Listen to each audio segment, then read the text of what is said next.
What did you say, nigga? Luffy versus Zoro. Ooh-wee. Were them boys trying to kill each other? But Samurai Singface, Luffy and Zoro are nakamas. They would never fight. My sweet precious boy, let daddy finish, okay?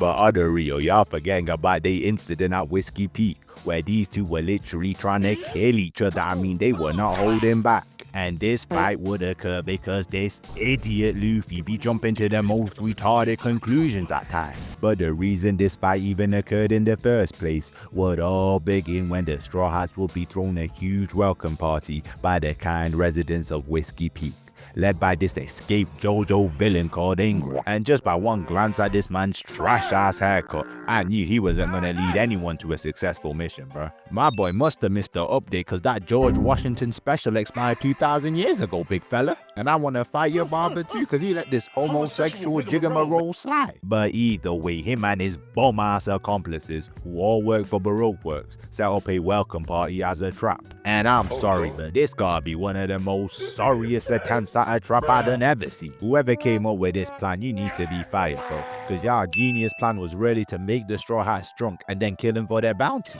I mean, you know you cooked up a stinky ass plan when even Zoro can see right through it. As throughout this party, even Zoro figured out something was wrong and simply stayed up. Bro, think about that shit, man. If Zoro can figure out your plan, then even Timon from South Park probably has a higher IQ than you. But I can't even put the whole blame on one person though. Cause out of the 100 brain dead Broque Work crew members, not one person ever got up in any meeting and said, this shit is fucking trash, dog. Get the fuck off the airway. Bruh, even did these flavor camps seem less suspicious than this sorry ass attempt at a trap. But either way, when Zoro stayed up, he seen that they were indeed trying to kill him. And this man Zoro just started having fun with their bones, cause he was handing out whoopings indiscriminately. And out of a 100-person deep squad, no one could either outsmart or outstrength Zoro. Now I see where the Broque in Broque Work comes from, cause they ain't making a single dime if they keep putting up these sorry ass performances. Bruh, if I'm a member of Broque Works, I'm retiring and applying for that disability check.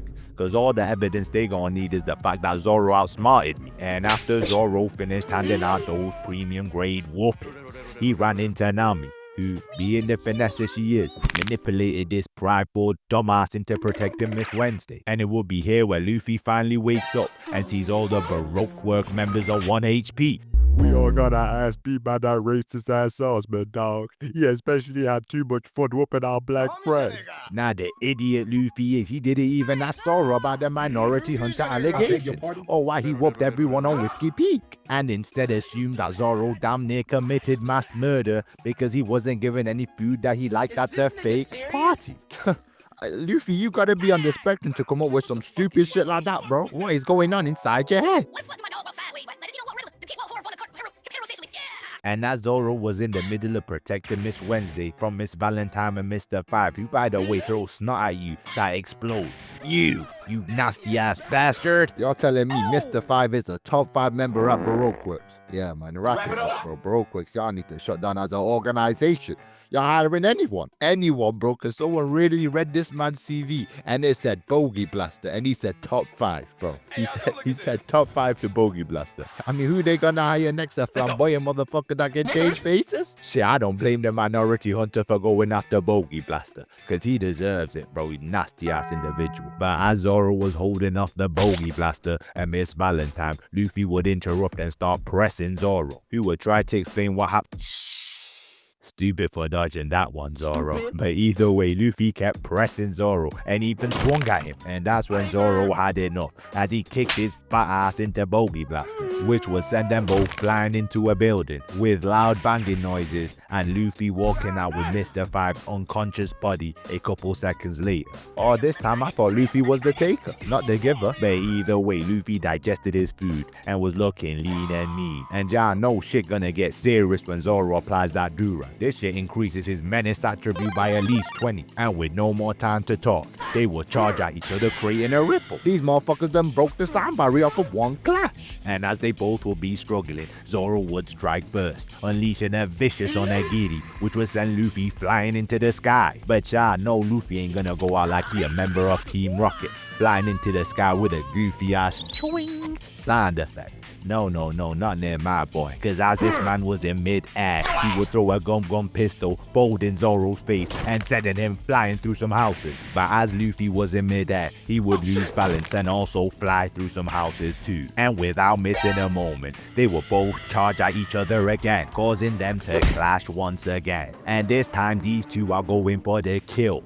as Zoro would swing, but Luffy would dodge out of the way of that shit and try to throw a Kizaru-esque kick at Zoro, who weaved out of the way of that shit too. And this gave Zoro the opening to graze Luffy on the face with his sword. But as Luffy got grazed, he returned a punch right in the solar plex of Zoro. I know that shit must have shattered some ribs. Bro, these boys are going bar for bar, band for band. This is as evenly matched as it gets. But before they could continue, they would be rudely interrupted by Bogey Bomber and his accomplice. Only chance Mr. 5 had in this situation was to awaken his devil fruit and turn into Treble's dirty ass. But either way, Mr. 5 and Miss Valentine would say some stupid shit like, "Don't mock us." Like, bro, shut the hell up, buddy. I'm sick and tired of these side characters talking with this much confidence and saying these silly ass lines. Because as soon as they uttered such blasphemy, Luffy and Zoro told him to stop being so annoying and interfering with their squabble. And before these bums could even react, Luffy and Zoro one-shotted him at the same time. As soon as they got rid of these bums, Luffy and Zoro returned to their fight. And they looked pissed. I mean, look at Luffy's eyes. My boy's vein is literally bulging on his forearms. You can only achieve that level of vascularity if you were top level Gooner. And both Luffy and Zoro were so angry, their background started swirling.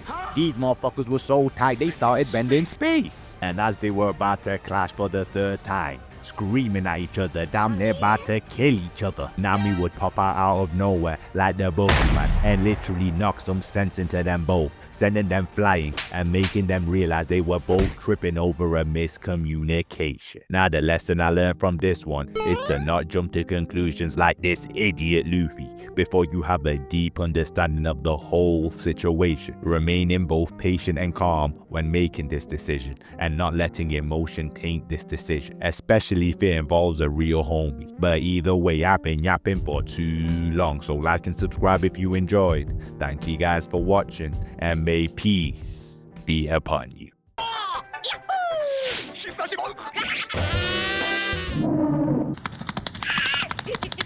You fucking dirty Nick.